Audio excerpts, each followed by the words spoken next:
Bonjour à tous et bienvenue à la Taverne du Gamer. Je suis Kira, accompagné cette semaine comme toujours de l'ami Sid. Bonjour Sid, comment vas-tu? Bonjour Kira, bonjour à toutes et à tous, ça va très bien, merci. Qu'ai-je fait cette semaine? Alors laisse-moi réfléchir. Je suis allé au cinéma dimanche dernier, j'ai vu quelque chose dont je parlerai pendant le sommaire. J'ai continué Pokémon toujours vert feuille, un petit peu de Pokopia toujours, et je suis en train de finir Symphony of the Night pour aller chercher le trophée platine de ce Castlevania, qui est un monument sur PlayStation 1 et qui est vraiment très très sympa. Donc je devrais vous en parler d'ici quelques semaines. Je pense pas la semaine prochaine, mais peut-être dans 3 semaines. Et toi, du coup, Kira? Moi, cette semaine, je continue toujours Crimson Desert, donc j'ai un peu moins joué cette semaine que les semaines précédentes, mais j'avance doucement mais sûrement. J'ai été au cinéma 2 fois. J'ai été voir un bon film et un film très moyen, donc qui est Projet Dernière Chance et Super Mario Galaxy. Et j'ai vu un film très cool sur Prime que je recommande, qui s'appelle Roofman. D'accord. Et en fait, Roofman, c'est avec Channing Tatum. Le pitch, c'est l'histoire vraie d'une personne qui a cambriolé 45 McDonald's. Il se fait condamner à 40 ans de prison. Il arrive à s'évader et du coup, il s'est caché pendant 6 mois dans un Toys R Us. D'accord, ok. Voilà. Et il y a un gros casting, il y a Peter Dinklage, il y a Kirsten Dunst, et c'est plutôt sympatoche et je le recommande si vous voulez voir un film sans prise de tête, mais avec une petite morale sympa à la fin. Ok. Comment peut-on faire plaisir à la taverne? Le sommaire, tout ça, tu connais la chanson. Alors, déjà, le sommaire, donc on aura 3 actualités. Une qui parlera du studio Shift Up, une autre sur Starfield, et enfin, on parlera d'Xbox et les trophées, bien que ce ne soit pas les trophées chez Xbox, les succès. Les succès, ouais. Ensuite, tu nous feras le test de God of War, celui de 2018. Exactement, je cherchais la date.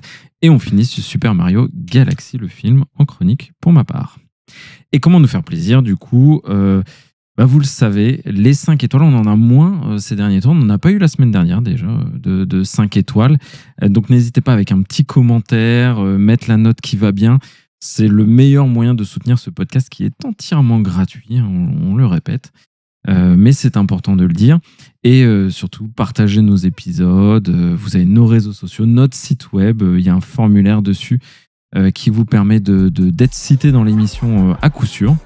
Donc voilà, on a besoin de votre soutien pour que la taverne continue de prospérer dans ce monde de brut. Exactement. Du coup, je te propose de lancer le générique et puis t'attaques avec ta première news. Allez.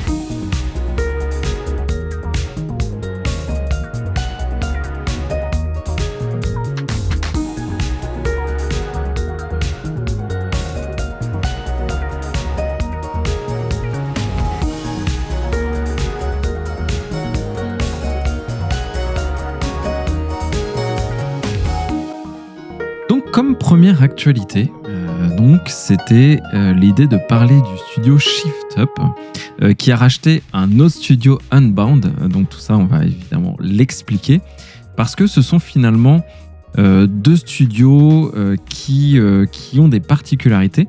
Le premier, Unbound, donc qui s'est fait racheter, est un studio basé à Tokyo, lancé officiellement en 2023 et il est fondé par Shinji Mikami. Shinji Mikami, l'illustre. Donc, si tu peux peut-être citer, Kira, quelques œuvres cultes de notre cher ami Shinji Mikami. Resident Evil, The Evil Within. Par exemple. Dernièrement, il avait participé, je crois qu'il était chez Tango Gameworks. Pour le jeu qui était très cool, la Hi-Fi Rush. Ouais. Et je crois que maintenant, il fait de l'indé. Et il a créé son studio, du coup. Il est dessus depuis 2023. Le studio s'appelle Unbound, comme je le citais, et il est plutôt sur du AAA. Il est en train de développer... C'est vraiment son studio, Unbound. C'est son studio. Okay. Il développe un titre AAA pour PC et console dans lequel on n'a pas trop de détails encore. Et son studio s'est fait racheter, donc là, il y a très peu de temps, je crois que c'était la semaine dernière ou celle d'avant. C'est pas forcément une bonne news de se faire racheter quand même en ce moment. Ça dépend, on va dire, on verra le résultat, mais c'est vrai que par les temps qui courent, c'est jamais un bon signal.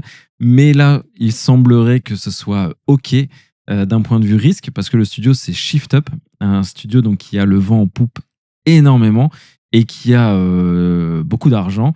Donc, c'est le studio à qui l'on doit Stellar Blade. Ils sont en train de faire Stellar Blade 2, d'ailleurs. Et surtout, Ils ont un gacha, un jeu mobile qui rapporte des millions, voire peut-être milliards, je ne sais pas, mais beaucoup d'argent, qui est Nikke, Goddess of Victory, qui met en scène un peu comme Stellar Blade, des héroïnes mises en valeur dans des jeux de combat, de tir, etc. Et des jolies femmes. Des très jolies femmes. Et donc, ils cherchaient ce studio à se positionner sur le marché premium, console, PC, etc., renforcer leur présence. Parce qu'ils avaient déjà réussi avec Stellar Blade, qui s'était très bien vendu, qui était un succès critique et commercial. Et donc, ils ont acquis ce studio Unbound, leur garantissant un soutien financier et éditorial très solide, du coup, évidemment, sachant que c'est un studio coréen qui rachète un studio Tokyo 8, comme quoi les temps changent. Oui, c'est assez, on va pas dire original, mais c'est assez bizarre comme combinaison. Ouais. On aurait plus pensé dans l'autre sens, en fait, que dans ce sens-là. C'est vrai qu'on a plus l'habitude de voir des moves inverses où il y a beaucoup de studios qui délèguent des tâches à des studios support qui sont en Chine, en Corée, etc. Mais là, force est de constater que Shift Up sont au prime de leur force. Et pour eux, c'est l'occasion d'avoir un nouveau studio, d'avoir une grosse licence, d'avoir un nom, Shinji Mikami, qui est quand même assez légendaire pour Resident Evil notamment. Donc, c'est plutôt intéressant à suivre. En tout cas, c'est plutôt original. Moi, je suis très pressé de voir le prochain jeu de Shinji Mikami, même si j'ai pas aimé The Evil Within. Ça reste un grand monsieur. Ouais, moi aussi, j'ai pas aimé The Evil Within. Ça reste un grand monsieur, ça reste une légende du jeu vidéo. Sur le papier, moi j'y vois que des intérêts à ce rachat, sachant que ça permet de financer et d'avoir une certaine autonomie. Donc voilà, affaire à suivre, mais c'était intéressant à suivre. Alors moi, je vais distribuer un carton rouge sur ma newsette. On va parler de Microsoft. Alors, on le sait en ce moment, c'est jamais simple chez Microsoft. Et là, en ce moment, le lancement du nouveau contenu de Starfield ne se passe pas vraiment comme prévu, surtout pour une partie des joueurs francophones. Donc, alors que le DLC Terran Armada, j'en avais parlé, je crois que c'était il y a 2 émissions, qui était attendu par les fans, il y a une polémique inattendue qui vient de popper, laquelle, c'est tout simplement son absence de version française qui provoque la colère des joueurs. Donc, le DLC est disponible depuis le 7 avril. Et du coup, il a fait face à une grosse vague d'évaluations négatives sur Steam, forcément. Pourquoi ? Parce que, en fait, le DLC est intégré à l'histoire principale, et du coup, par moment, on va se retrouver avec des switches où on va passer du français à l'anglais. Et une fois qu'on arrive dans le scénario principal, là, c'est intégralement en anglais sous-titré. Là où en plus les gens sont en colère, et à juste titre, c'est que sur la fiche Steam, en fait, c'était noté qu'il y aurait une VF, et or ça n'a pas été fait. Donc ça, c'est un point donc déjà qui est très très problématique, et surtout on se repose encore la question par rapport à ce qui avait été annoncé pour le prochain Forza Horizon. Est-ce que ça viendrait pas tout simplement de la présence dans les contrats de l'entraînement de l'intelligence artificielle générative en fait via les comédiens de doublage directement. Donc déjà ça pue pour le prochain Fable. A priori il n'est pas prévu qu'un doublage français arrive sur ce DLC. Donc voilà, je voulais en parler parce que tous les constructeurs en ce moment font du caca, faut dire ce qui est. Microsoft a bien sa part des choses, mais là, en tout cas, une chose est sûre, c'est que Microsoft semble abandonner vraiment la version française, en tout cas la localisation française. Ouais, c'est difficile à expliquer, sachant qu'en plus il ne manque pas de budget et il nous annonce quand même en grande pompe une remontada pour faire plaisir aux joueurs, pour tout ça. Après, de ce que j'avais vu de la fiche Steam Fable, il faudrait revérifier, là j'ai pas eu le temps, mais ils annonçaient quand même une VF, mais à voir si elle est tronquée, voir voir déjà si ça change en effet, si ça reste le cas ou non, mais surtout voir si c'est l'intégralité du jeu qui sera en français, est-ce que l'audio sera en français ou l'audio sera en VO et le texte en français, enfin on sait pas, mais ce qu'ils avaient l'air de dire c'est que c'était le cas. Donc pareil, ce serait étonnant s'il y a 2 poids 2 mesures, qu'un Fable soit doublé et qu'un Forza ou là Starfield comme tu évoquais en plus sur un DLC ne le soit pas. C'est vraiment très étrange et je pense ce sera difficile d'avoir le fin mot. Mais on se rappelle qu'ils avaient fermé, je crois, toute la branche française de Bethesda, Microsoft. pour des raisons financières, alors que j'imagine qu'il manquait pas de budget. Comme aussi, il y avait un autre truc, tu sais, que les constructeurs, et pas que, t'as Spotify qui le fait, toutes les grandes marques maintenant le font, où ils t'offrent une rétrospective, tu sais, de l'année avec ce que tu as le plus joué, ce que tu as le plus consulté, ce que tu as le plus, les trophées que tu as eu, etc. Oui. Et Microsoft, cette année, avait été les seuls à ne pas le faire, et pareil, visiblement, pour des raisons budgétaires. Donc tout ça, c'est vrai. Ils sont gérés comme une PME. Je sais pas, mais en tout cas, c'est vrai que tout ça paraît très, très étonnant. Et toi, tu penses que Fab, du coup, il y aura pas de VF? Là, avec le recul, quand j'ai un petit peu fait mes recherches pour cette news, le dernier jeu à bénéficier d'une localisation chez Microsoft, c'était South of Midnight, qui est sorti en janvier l'année dernière. Donc ça fait déjà plus d'1 an. Depuis, on a eu Oblivion Remastered qui n'a pas eu de VF, l'annonce de Forza Horizon qui n'a pas de VF. Là, on a l'extension d'un jeu qui est intégralement localisé, qui n'est pas traduit. Et a priori, le prochain contenu de Grounded ne sera pas traduit également, en fait. Donc là, on sent vraiment qu'il y a un bras de fer entre les associations de comédiens de doublage en France et Microsoft. On sait que Microsoft et l'IA générative, ils sont vraiment épousés le système. La preuve, ils ont placé à la tête de la division Microsoft Gaming une personne dont c'est sa spécialité, voilà, entre guillemets. Donc là, moi, je t'avoue, je suis très très inquiet parce que c'est vraiment se couper une partie du public, parce que tout le monde, surtout sur un jeu comme Fable, après même Starfield, ça reste du RPG, pour des personnes qui ne sont pas bilingues, ou même tout simplement des personnes qui ont du mal à lire, comme des personnes dyslexiques, ou des personnes qui sont peut-être malvoyants, je pense que c'est vraiment les laisser sur le côté, alors que dans l'autre sens, ils essayent de produire du contenu beaucoup plus inclusif. Je pense aux daltoniens, je pense aux gens en situation de handicap. Donc là, j'ai l'impression que Microsoft souffle de bipolarité, en fait. Ouais, je viens de regarder du coup la fiche Steam. En effet, français non pris en charge pour Fable, donc ça a été visiblement mis à jour. Ouais. Donc en effet, ça semble être une tendance. Après, c'est le français est la 4e langue la plus parlée au monde. Ça, c'est dans les derniers classements, c'est arrivé récemment. Alors, ok, la France est un bastion très PlayStation. Les parts de joueurs Xbox sont largement plus petites que PlayStation, mais néanmoins, la France, voilà, il y a plein de pays francophones. Il y en a en Afrique, il y en a en Amérique, etc. Et ouais, je trouve ça vraiment hyper dommage. Surtout que pour nous, ça fait vivre nos acteurs quand même français qui ont un talent dingue. On en parlera d'ailleurs un petit peu après. Mais ouais, je trouve ça vraiment dommage. Je comprends pas le move en fait. Sachant qu'il y a d'autres langues qui sont prises en charge, allemand, espagnol, etc. Mais français. Oui, c'est ça. Il y a des doublages espagnols, c'est ce qu'il disait, des doublages italiens. Alors que pourtant, les doublages italiens, c'est pas le plus représentatif au monde, contrairement à une autre langue comme l'espagnol ou le français. Et ouais, je t'avoue, moi, ça m'embête.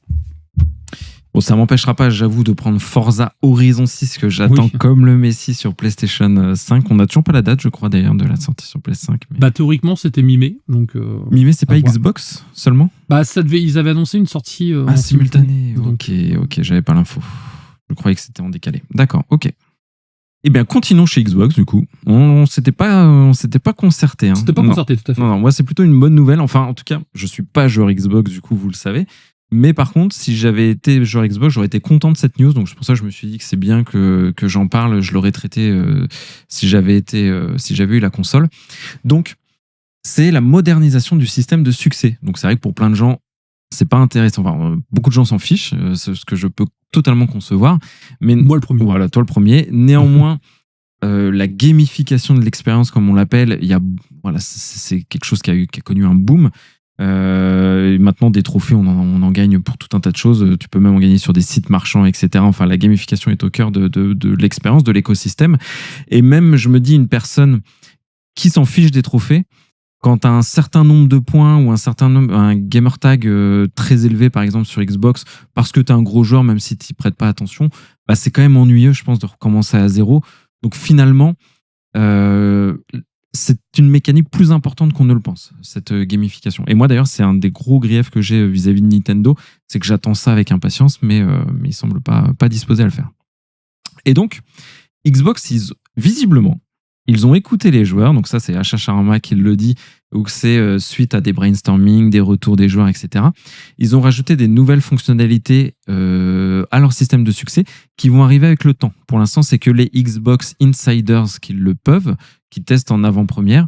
Oui, comme toujours. Comme toujours, mais après, voilà, avec le temps, ça va s'étendre. Donc toi, tu le verras dans les prochaines semaines ou mois sur ta console. Et il y aura donc une refonte visuelle des notifications quand le succès arrive, des nouvelles icônes, des nouvelles animations. Il y aura une meilleure mise en avant des jeux terminés à 100% dans la bibliothèque. Ils seront mis avec des liserés, enfin on les verra mieux. Donc une meilleure visibilité de ce système, parce que c'est un système qui est très basé sur l'aspect graphique, en plus le côté récompense, la petite sonnette qui arrive quand tu as le succès. Voilà, enfin, tout ça est évidemment designé pour créer une petite pic de dopamine. Le petit trousseau de clés qu'on te met devant le visage. Voilà, c'est vraiment le petit pic de dopamine. Et il y aura aussi la possibilité de cacher des jeux dans son historique de succès. Ça, c'est une fonctionnalité qui n'existait pas chez Xbox, qui existe depuis un petit moment chez PlayStation. Moi, j'y ai jamais vraiment vu l'intérêt, mais a priori, ça faisait partie du top des demandes des joueurs Xbox liées à la fonctionnalité des succès, où un jeu que vous avez juste testé, il remonte dans votre liste parce que vous avez débloqué un trophée au milieu de tout un tas de jeux où vous êtes à 100%, ça gâche un peu le truc, vous pourrez le cacher. Sachant que ça ne supprimera pas vos succès acquis sur ce jeu, simplement il sera plus visible de votre vitrine, si je puis dire, de succès. Donc voilà, des petites mises à jour en tout cas qui visent à faire plaisir aux complétionnistes ou complétistes. Je ne sais toujours pas, à chaque semaine je dis que je ne sais pas comment on dit, mais bon, je dis les deux à chaque fois. Mais vous pourrez mieux profiter de vos succès, plus les personnaliser, épurer votre profil, mettre davantage en avant vos succès, vos jeux à 100%. Donc moi, ça, je trouve que c'est de l'optimisation d'une mécanique qui existe déjà, donc c'est nécessairement une bonne nouvelle. Enfin, je vois pas oui, pourquoi. C'est clair, pour ceux qui sont fans et qui ont envie on va dire, de parader avec ces choses-là, c'est bien. Ils peuvent faire une espèce de bibliothèque, en fait, de vitrine pour pouvoir mettre en avant ce qu'ils ont envie. Donc oui, pourquoi pas. J'avais, si tu veux, qu'il y a une petite news bonus que j'avais notée, c'est en 2 lignes, si ça t'intéresse. Ça concerne Frédéric Reynal. Tu vois un petit peu qui est Frédéric Reynal? Le créateur d'Alone in the Dark, oui, il fait un Kickstarter. Et voilà, c'était pour parler de son Kickstarter. On a vu la même. J'ai hésité à en parler, c'est pour ça, donc ça tombe bien que t'en parles. En fait, je voulais faire le lien avec Shinji Mikami, forcément, qui s'est inspiré, entre autres, d'Alone in the Dark pour Resident Evil et de Sweet Home pour le concept initial. Mais du coup, Frédéric Reynal, qui a créé Alone in the Dark, un gros pilier du survival, en effet, a lancé son Kickstarter qui est déjà à plus de 60 000. Non, le goal, c'est 60 000 €. Il est déjà à 37 000, 40 000, un truc comme ça, j'ai regardé tout à l'heure. Et c'est pour un casse-brique qu'il avait sorti sur Mega Drive, qui s'appelle Popcorn Spinner ou quelque chose comme ça. Donc voilà, je trouvais ça assez rigolo de voir un de ces grands noms du jeu vidéo revenir via un Kickstarter. C'est assez amusant, et pour un casse-brique. Moi, je suis assez casse-brique, j'avoue, j'aime bien ce genre de petits jeux, c'est rigolo. Oui, c'est ton délire. Après, Frédéric Reynal avait déjà fait un Kickstarter en 2016, je crois, ou 2017, pour un jeu en 3D isométrique. C'était un jeu où on devait sauver des enfants aux prises d'un tueur en série. C'était un espèce de survival horror, donc c'était un peu rigide, mais je l'avais fait, le jeu était plutôt sympa. Too Dark, ça s'appelait. Too Dark, ok. Et ce Popcorn, tu vas le faire? Ça te tente, ou casse-brique, toi, c'est pas trop? Alors, moi, les casse-briques, ça dépend, c'est pas trop ma cam de base. C'est vrai que j'en joue de temps en temps sur mon téléphone, mais c'est des jeux auxquels je me lasse très très vite, en fait. À part Tetris, jamais rien n'a pu remplacer Tetris dans mon cœur. Ouais, je comprends. Ainsi se termine la partie 12. On va attaquer le test de la semaine, qui est God of War, donc le jeu sorti en 2018. Donc on va dire le sort de legacy sequel à la saga originale. Donc un petit peu de musique et on vous reprend juste après. Allez.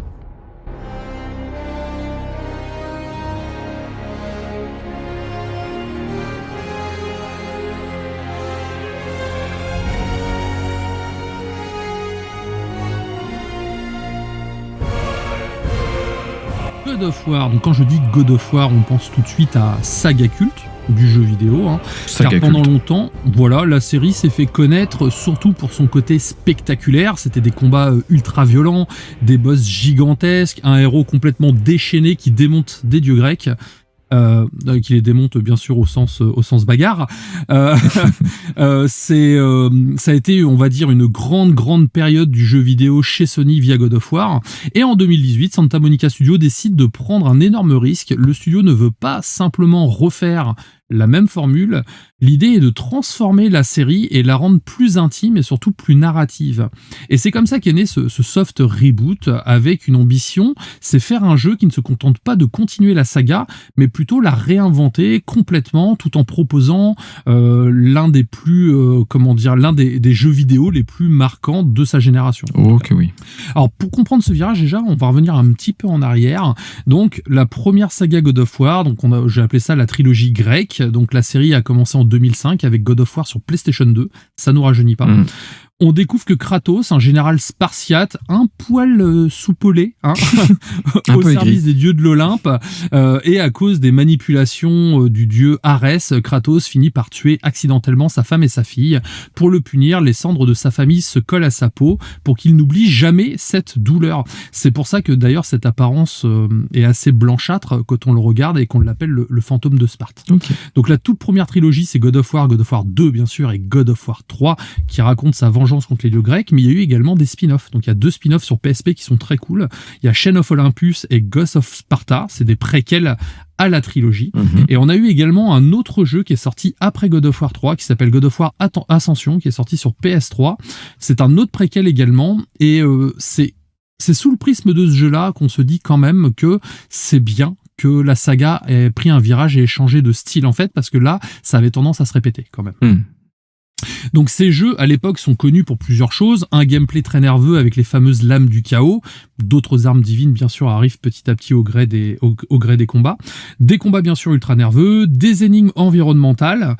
Et surtout, une caméra en fixe qu'on avait au-dessus de son personnage, ce qui permettait justement d'avoir le meilleur panorama possible avec des angles de caméra de ouf, on va dire, surtout pour les affrontements démesurés contre des créatures gigantesques. Ouais. Je pense par exemple à on peut se battre contre des titans, à un moment on court sur Gaïa, enfin vraiment...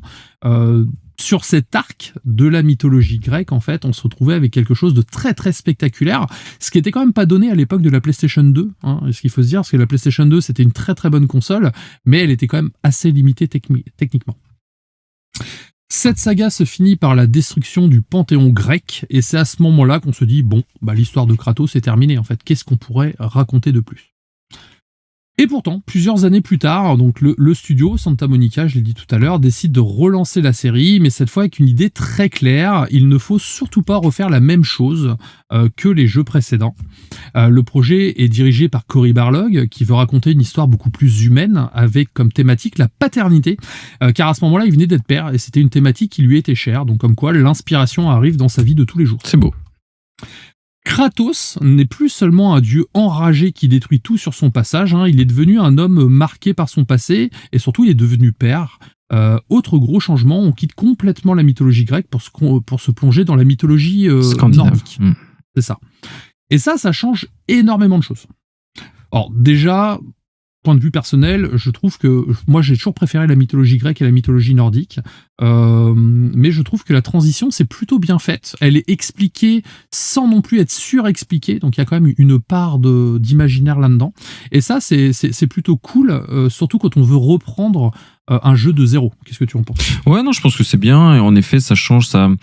Le changement de mythologie est aussi une métaphore du changement psychologique, du changement familial, de son foyer, de Kratos, etc., où il se retire et les plaines glacées, enneigées, les montagnes du nord, enfin, s'y prêtent très bien. Donc, on peut y voir en effet une métaphore à ce que vit Kratos, ce changement de divinité.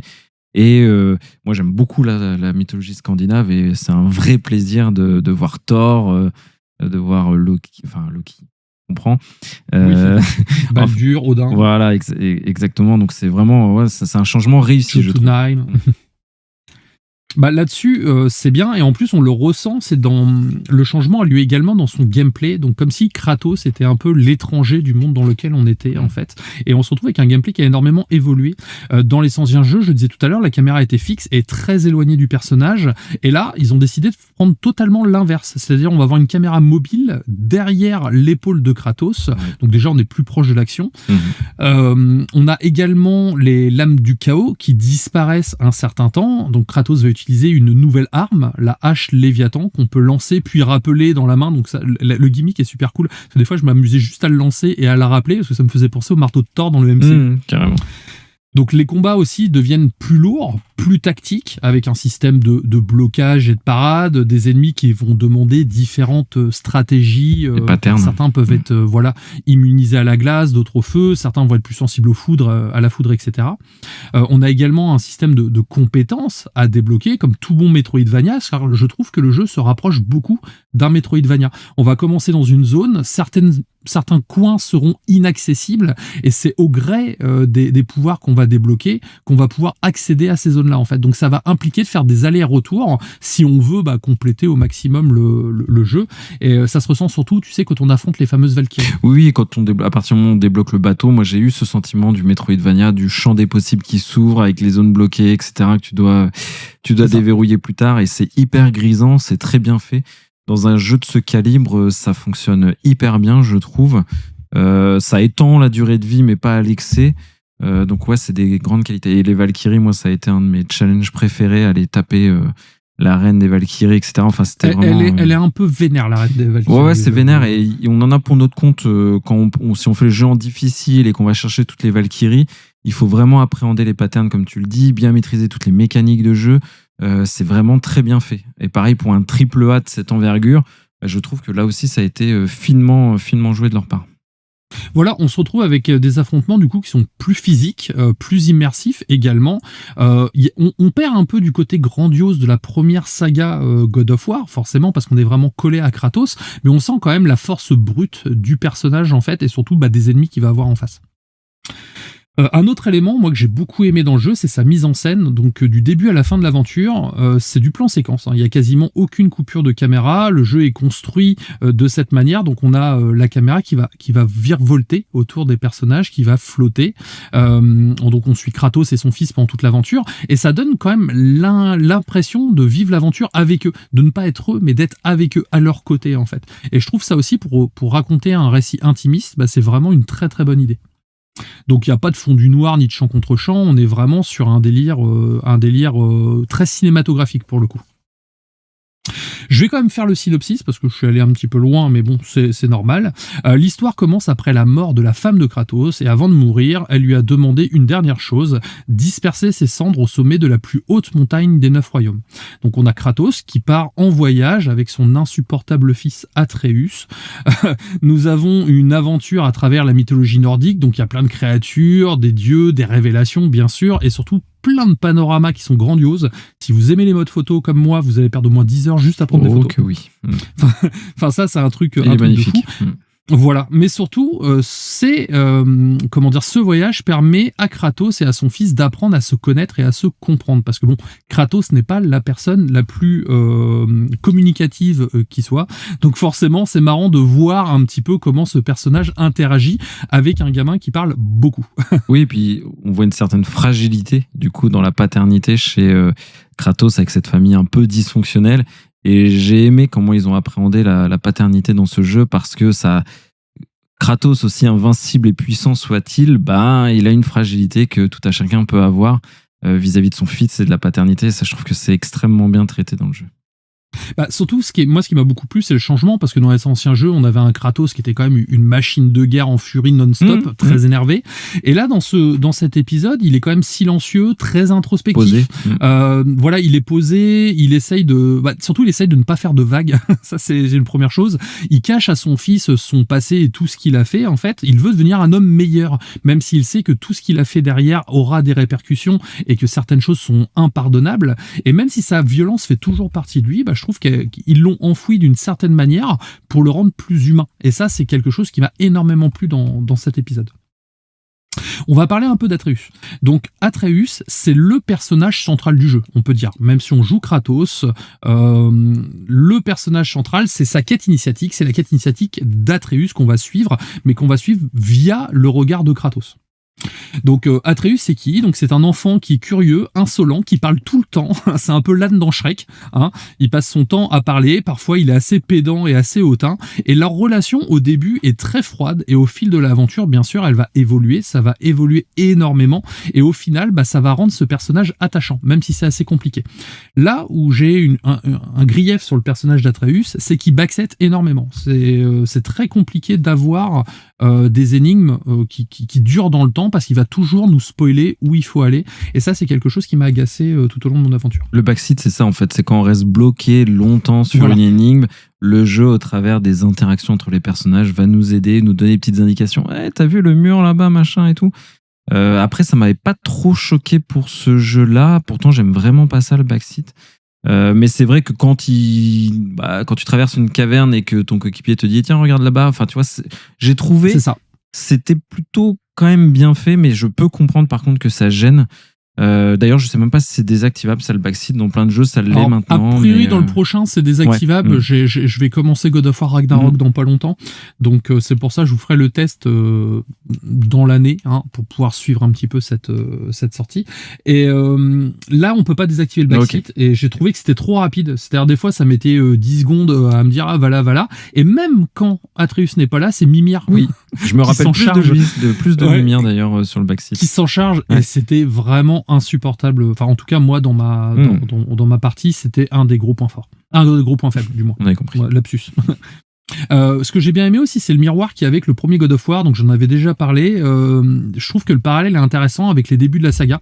Dans les premiers jeux, je disais tout à l'heure, Kratos porte les cendres de sa femme et de sa fille sur la peau, en fait. Et dans God of War version 2018, il transporte les cendres de sa femme, donc là c'est au sens littéral, dans un petit sac, pour aller les disperser. Donc avant, ces cendres représentaient une malédiction, cette fois ça représente plutôt une promesse, en fait. Et donc le voyage n'étant pas une quête de vengeance, là on se retrouve plus sur une quête de rédemption. Et au final, on a vraiment une grosse évolution du personnage de Kratos, et ce que le jeu va perdre en spectaculaire, il va le gagner en émotion. Au niveau des personnages, donc je trouve est plutôt cool aussi dans ce jeu-là, c'est qu'ils introduisent plusieurs personnages marquants et assez en couleur.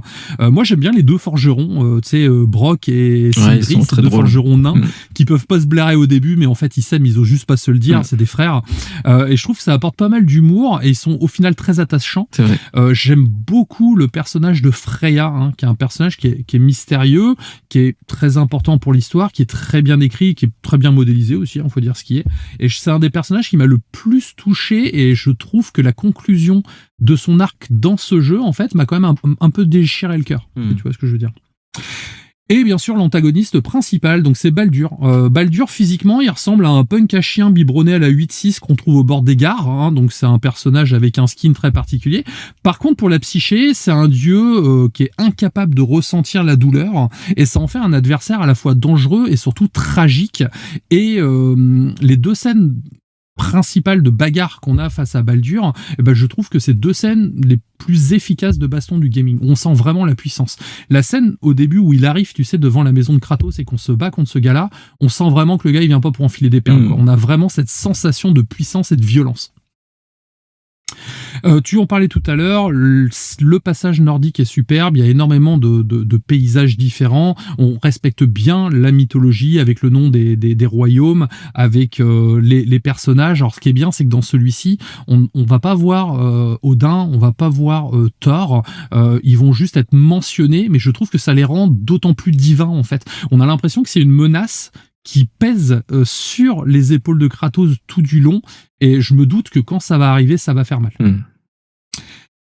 Techniquement, God of War, je trouve que c'est une vraie claque pour la PlayStation 4 et toujours à l'époque. Le jeu, à notre époque, en 2026, le jeu reste toujours impeccable. Les animations sont détaillées, les environnements sont magnifiques et la mise en scène est ultra spectaculaire du début à la fin.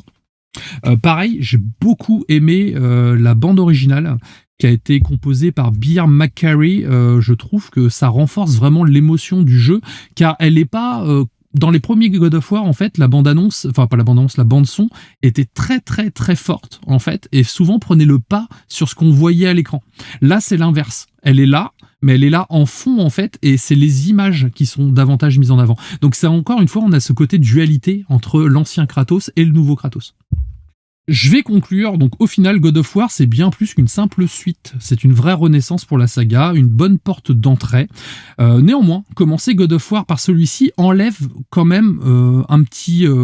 c'est vraiment se couper du passif de Kratos, qui est très important pour comprendre en fait surtout ses actions et ses motivations. Alors après c'est très bien pour commencer, clairement vous pouvez faire que le diptyque et je pense que ça suffit largement.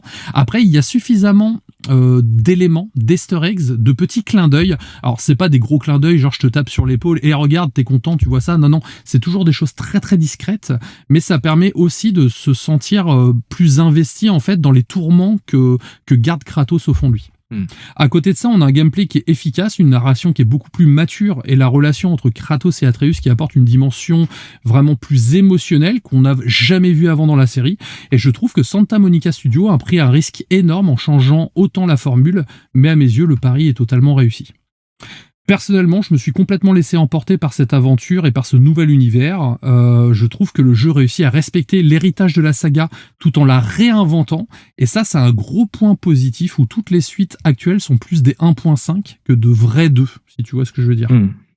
Et c'est exactement pour ça aujourd'hui que c'est à la fois un des jeux les plus marquants de la génération PlayStation 4, mais c'est surtout un de mes jeux préférés all-time. Donc si vous ne l'avez jamais fait et si vous ne savez pas trop à quoi jouer et que vous avez une petite quinzaine d'heures devant vous, je vous conseille vraiment ce God of War de 2018. Bah écoute, moi quand je l'ai fait sur PS5, je l'avais pas fait sur PS4, je l'ai fait sur PS5 et quand je l'ai fini, je me suis dit mais pourquoi je l'ai pas fait plus tôt ce jeu, sachant que je rechignais toujours un peu à le faire. Pour des raisons franchement de timing, enfin d'emploi du temps de jeu vidéo si je puis dire, plus que pour le jeu en lui-même. J'avais rien contre God of War, bien au contraire, et j'ai commencé moi par ce jeu-là et ça m'a pas choqué, tu vois, d'avoir eu le background, le passif ou quoi, sachant que j'avais bien compris les enjeux, j'avais bien compris la douleur de Kratos, etc. Donc c'est pas une question de compréhension, c'est vraiment plus une question d'émotion. Je pense que si jamais tu fais toi les anciens God of War maintenant, je pense que c'est là que tu comprendras un petit peu la face cachée de l'iceberg. Ouais, c'est possible. Mais en tout cas, je voulais surtout dire que je suis pas passé à côté de moments forts en émotion. Ah oui, ça, non, voilà, c'est ça que je voulais dire. Et j'ai vraiment adoré ce jeu. Moi, vraiment, le gameplay m'a transporté de fou, bien plus que l'histoire d'ailleurs. Où j'ai trouvé, je l'ai trouvé incroyablement bien ciselé avec du défi. Le fait est que c'est des jeux sublimes, d'une grande intelligence en termes de game design et voilà, enfin rien à dire, c'est du très très haut level. Ainsi se termine la chronique de God of War de 2018. Tu vas nous parler d'un autre monument du jeu vidéo, cette fois adapté au cinéma avec un deuxième film, Super Mario Galaxy, le film qui est en train de retourner tout sur ce passage au cinéma en ce moment. Je sais pas s'il fait un meilleur démarrage que le premier, par contre, j'ai pas trop suivi. Alors oui, il fait un meilleur démarrage que le premier. Alors, en France déjà, il est déjà à 1,5 million, je crois. Et il est déjà à 400 millions dans le monde, donc ce qui est incroyable. Ça fait du bien d'avoir un film comme ça pour les exploitants de salles de cinéma qui ont quand même pas mal tiré la tronche dernièrement. Et je pense que ça peut, surtout avec le beau temps, là, le printemps, les vacances, ça peut peut-être inciter les parents à emmener leurs enfants au cinéma. Probablement, moi j'y suis allé à un petit cinéma de quartier parce que j'aime bien faire vivre plutôt les petits cinémas et surtout c'est clairement moins cher. À ma place, plein tarif était à 8 €, je crois, un truc comme ça. Oui, c'est vrai que ça fait moins cher. Ouais, donc ça fait moins cher. Et c'est vrai que l'exploitant, un gars super sympa, il était aux anges. Il était trop content de vendre ses seaux en plus à Popcorn Mario Galaxy. Enfin, c'était assez drôle, mais c'est vrai que c'est bonne ambiance, ça fait du bien au cinéma, c'est sûr. Et c'est un bon film de printemps. Donc oui, Super Mario Galaxy. Je sais pas s'il y a Bros dans le nom. Non, c'est Super Mario Galaxy. Super Mario Galaxy tout court, comme le jeu. Réalisé par Aaron Horvat et Michael Jelenic, studio c'est Illumination. Donc ça, bon, je pense que j'en parlerai un petit peu après, mais il n'y a pas beaucoup besoin de le présenter. Nintendo, tu l'as dit. Et on est parti pour une odyssée spatiale en effet. Donc un petit peu de musique. Elle sera courte pour éviter d'avoir des problèmes sur YouTube. Ouais, on n'arrête pas de se faire éclater en ce moment, ça fait 2 ou 3 fois de suite. On se fait éclater, mais bon, c'est la vie. Et on se retrouve juste après.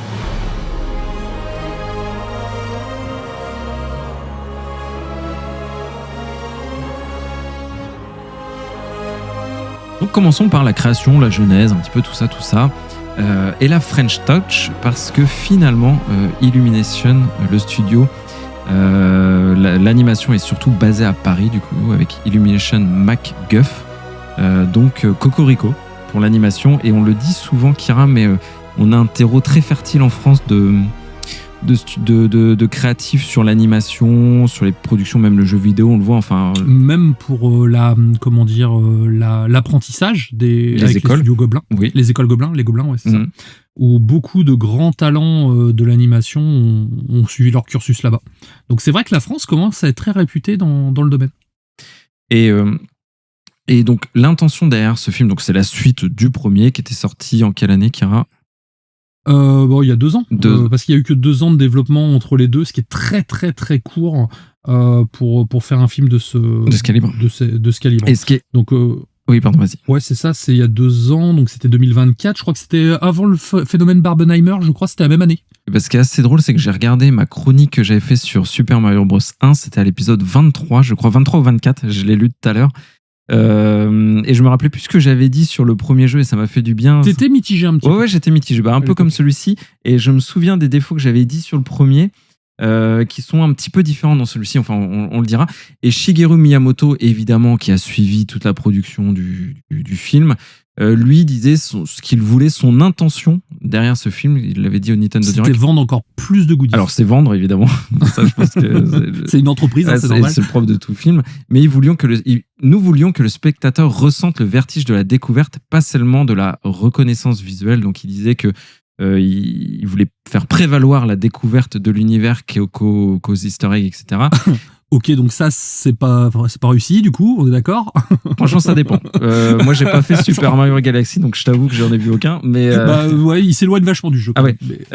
du coup, c'est plutôt bien. Et le film devait être une extension de la sensation de 2007. Donc voilà son intention. Ça, c'est réussi, par contre. Ça, c'est réussi, ok. C'est son intention. Et derrière, je voulais, parce que là, je faisais la petite intro sur Illumination, la French Touch, etc. Je voulais refaire un big up pour les doubleurs français. Et franchement, plus j'écoute de doubleurs français, qui sont meilleurs que les doubleurs ricains. En fait, déjà pour le premier film, et il faut le dire, les doublages VF avaient été reconnus comme les meilleurs au monde sur le premier film Super Mario. Et là, force est de constater que les doublages sont excellents. Donc, on a Pierre Tessier sur Mario, on a Benoît Dupac sur Luigi. J'avais préféré d'ailleurs le Luigi dans le premier film que dans celui-là, mais en tout cas, son interprétation de Luigi est toujours vraiment très cool. Benoît Dupac qui doublait Onizuka dans GTO. Excellent. Oh putain, le grand écart il a fait lui. Hein. T'as vu ça, toi, l'écart un petit peu? On le reconnaît, mais il faut vraiment bien écouter. C'est la preuve qu'il a du talent. Et c'est ça. Audrey Sourdine sur Peach, qui est plus juste d'ailleurs que je trouve que dans le premier, mais... Ça reste pour moi le point faible du doublage français. Franchement, je sais pas. Peut-être. J'aime beaucoup par contre Jérémy Covilo dans le Bowser, sa voix en tout cas. Je parle pas de l'écriture forcément du personnage, très, très mais bien. la voix, elle est incroyable, cette voix hyper rocailleuse. Il devrait faire du podcast, ce gars-là. Enfin bon, je pense qu'il a une carrière meilleure que du podcast, mais en tout cas très cool. Et Harmonie, que j'ai beaucoup aimé, donc sa casteuse française, je sais plus son nom. Enfin bref. Je l'ai trouvé très juste aussi. Big up. Donc 2 big up sur l'animation. Et donc Illumination, on l'a pas redit parce que ça tombait sous le sens, mais c'est les mignons. Moi, moche et méchant, tout ça. Sachant qu'au Japon, c'est une institution encore plus que chez nous. Tu sais, quand je suis allé au Japon, j'ai fait le parc Universal. Il y a toute une aile du parc qui est réservée aux mignons, pour vous donner un ordre d'idée, aussi gros que Jurassic Park, quoi. Et les Japonais en sont fous des mignons. Et en fait, ça a une aura de dingue qu'on soupçonne pas, j'allais dire outre-Atlantique, mais non, plutôt de l'autre côté. Outre-Europe. Ouais, outre au bout du monde. Et en ça, le choix du studio, je pense qu'il n'est pas anodin aussi parce qu'il y a cet affect énorme du... Ouais, et puis les Japonais aiment beaucoup les mascottes. Oui. C'est vrai qu'ils ont des mascottes pour tout. Hein. Tu vas acheter, tu vas y aller toi-même. Hein. Tu achètes une marque de glace, il y a une mascotte. Enfin, ils en mettent vraiment partout.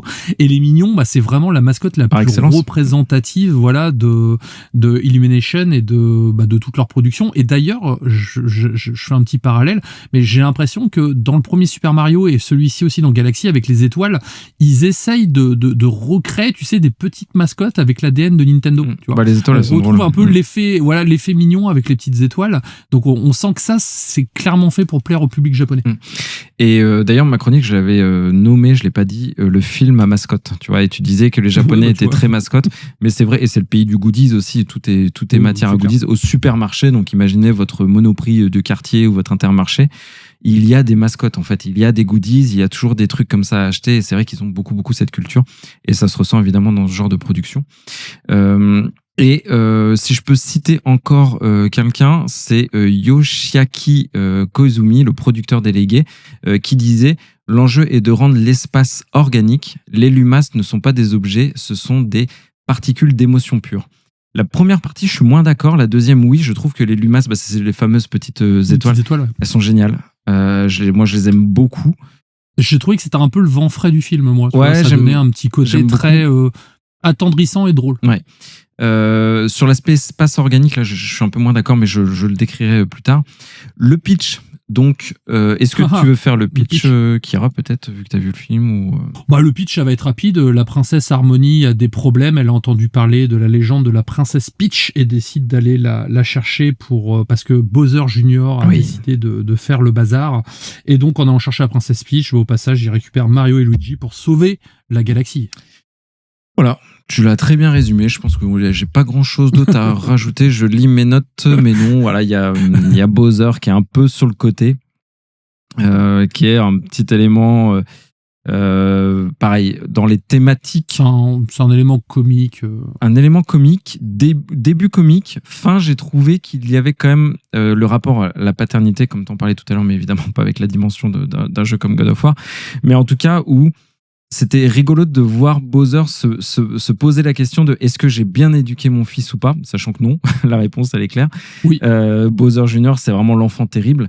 Moi j'ai plutôt bien aimé l'écriture de Bowser Jr. Toi, qu'est-ce que tu en as pensé? J'ai moins aimé son design de transformation, tout ça, j'ai pas été fan, mais par contre le personnage en lui-même en mode foutraque, ça j'ai bien aimé, tu vois, le côté enfant terrible. Le personnage ça va, et surtout on se retrouve avec un personnage qui est très différent de Bowser. La relation, comme tu disais, où Bowser se posait questions et tout, je trouve qu'il y avait vraiment quelque chose à creuser là-dessus pour essayer, à mon sens, d'appuyer davantage cette direction, et ça aurait pu passer un message d'autant plus intéressant.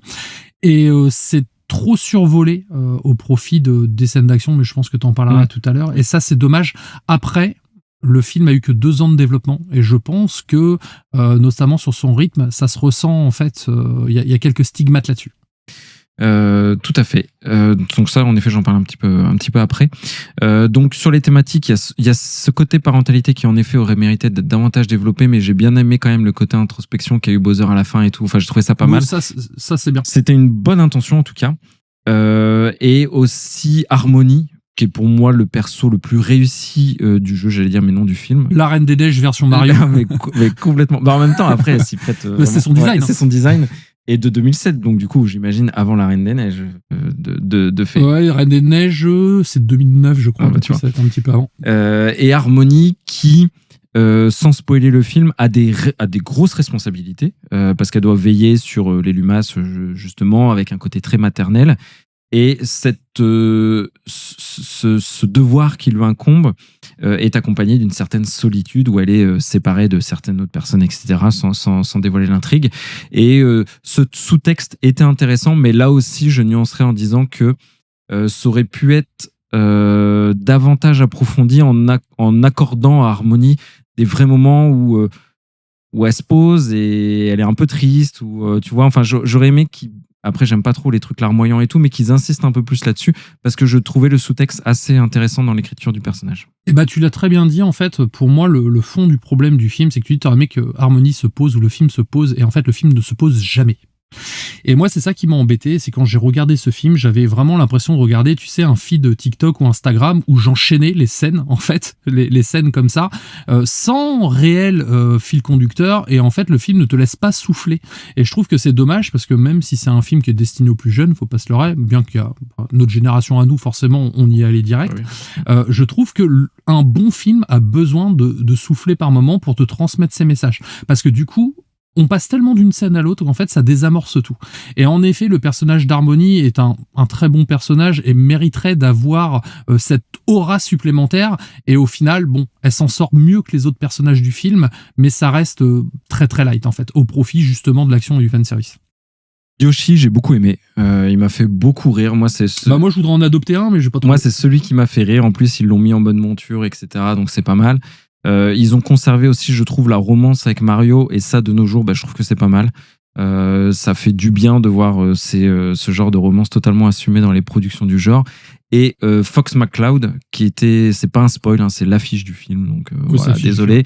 Tu sens le film Super Smash Bros? Ouais, certains le disent, mais Nintendo a débunké, a priori c'est pas au programme. Ouais, mais à mon avis, ça va arriver. En tout cas, ce serait assez...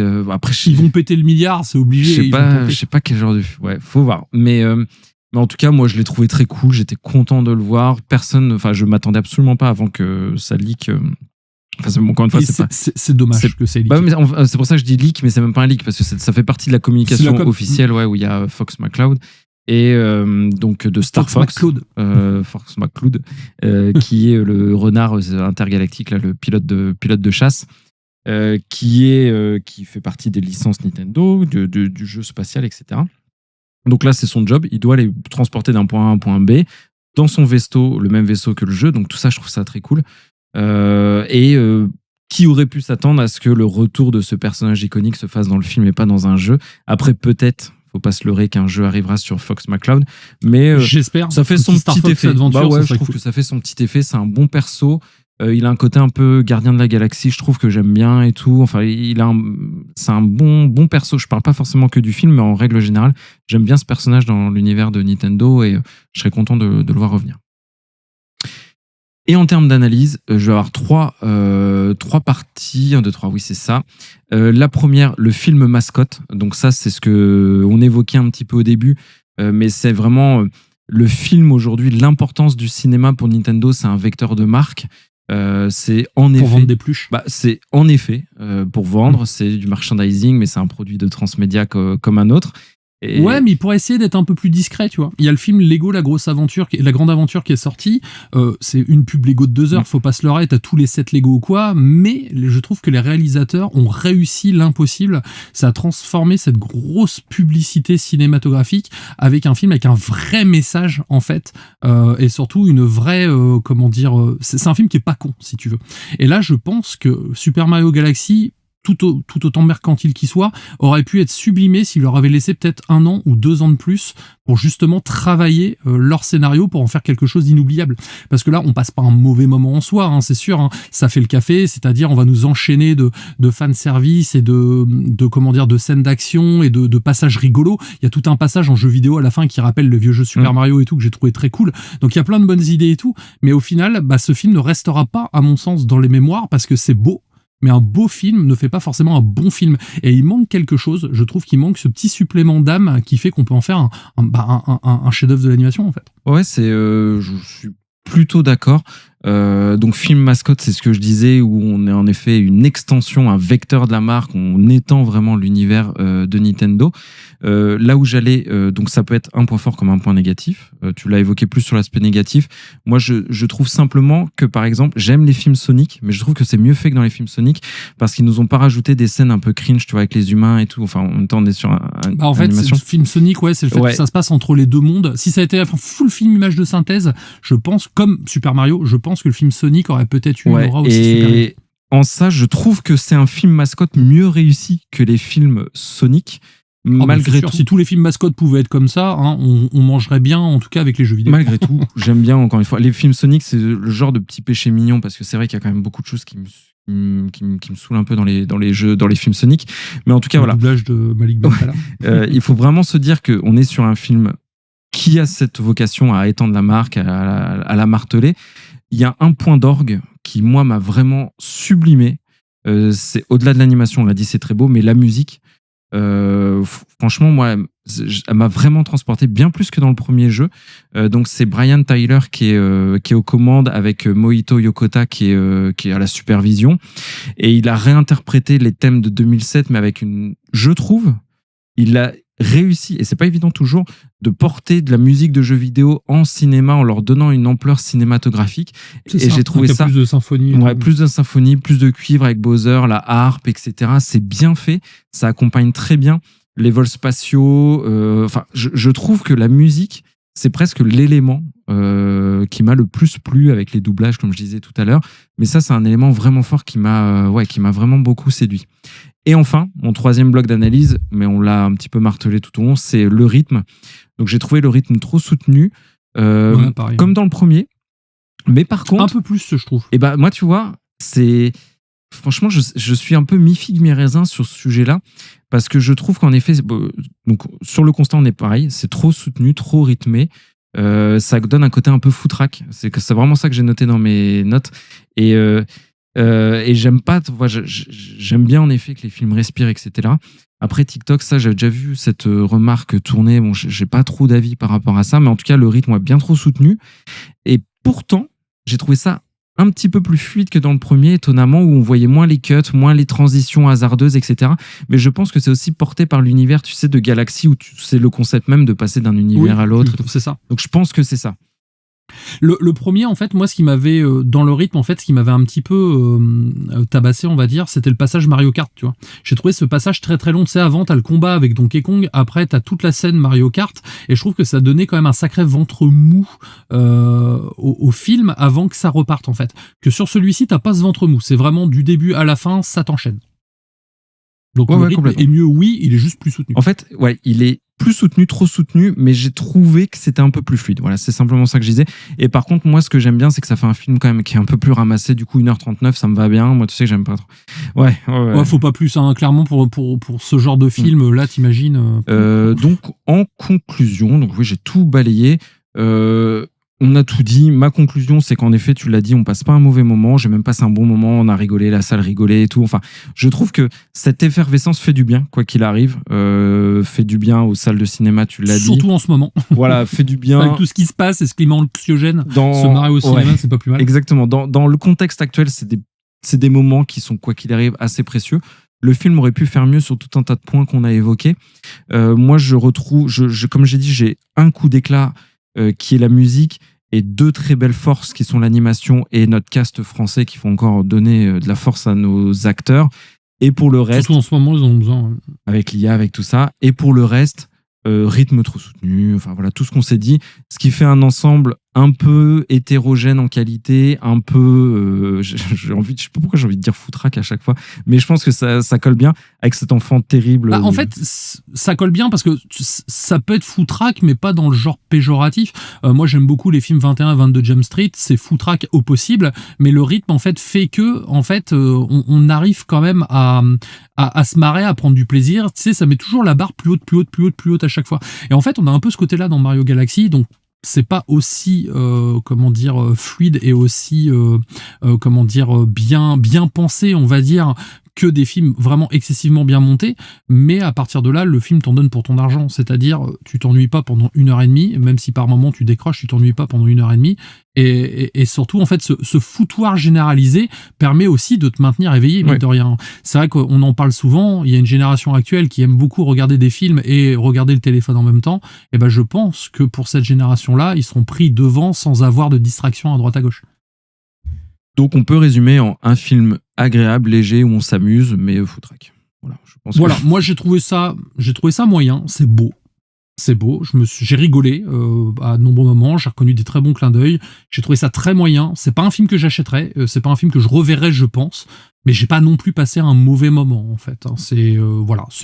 Ça reste si vous devez voir un film au cinéma et en prendre plein les yeux, autant aller voir Super Mario Galaxy, c'est clair.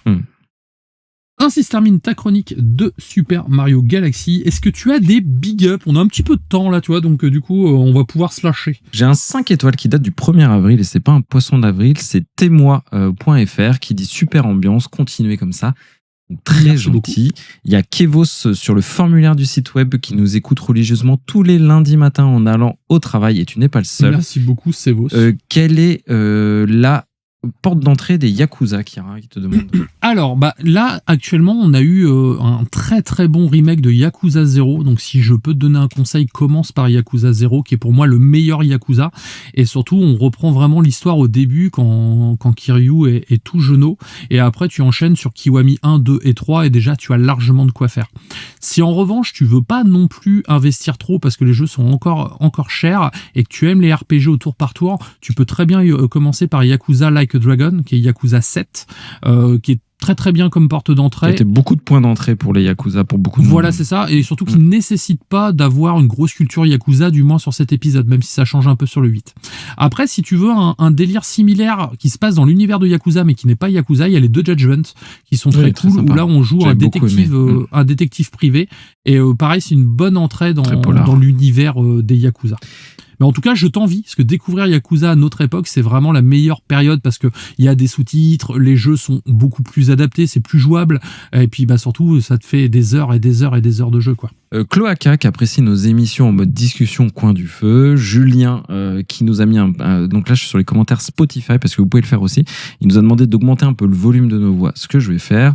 Yori, incroyable podcast. Enfin bref, vous êtes nombreux, je peux pas tous vous citer. Il y a Marcos, à qui tu as donné envie de jouer à Crimson Desert, mais son backlog, merci. Comme beaucoup, mais son backlog. Surtout Crimson Desert, là je te dis, je fais que ça depuis 3 semaines. J'ai le temps de jouer à rien d'autre, vu que mes sessions sont plus courtes. Je fais énormément de Crimson Desert, donc je vais continuer à le picorer toute l'année et tester d'autres jeux en parallèle. Et donc, si vous voulez être cité, le formulaire, les 5 étoiles, les commentaires, voilà, vous connaissez la chanson. Je te laisse le mot de la fin et puis on peut conclure cet épisode. Eh ben, je vous invite à kiffer, jouer bien, aller au cinéma pour soutenir nos salles de cinéma et pourquoi pas Super Mario Galaxy, c'est un bon moment d'assurer, jouer à des jeux vidéo. Projet Dernière Chance aussi, c'est très cool. Ah, merci Kira. Crimson Desert en jeu vidéo. Cyberpunk a sorti une mise à jour PS5 Pro si vous l'avez. Ça a l'air ouf. Ouais, je cherche mon jeu partout. Et lisez des livres, des mangas, des animés. Faites-vous plaisir, kiffez la vie. Le soleil revient, donc profitez et surtout écoutez quand même la Taverne du Gamer. Exactement. C'est important. Hein. C'est devenu un petit rituel. C'est un rituel, exactement. On se dit à la semaine prochaine. Ciao.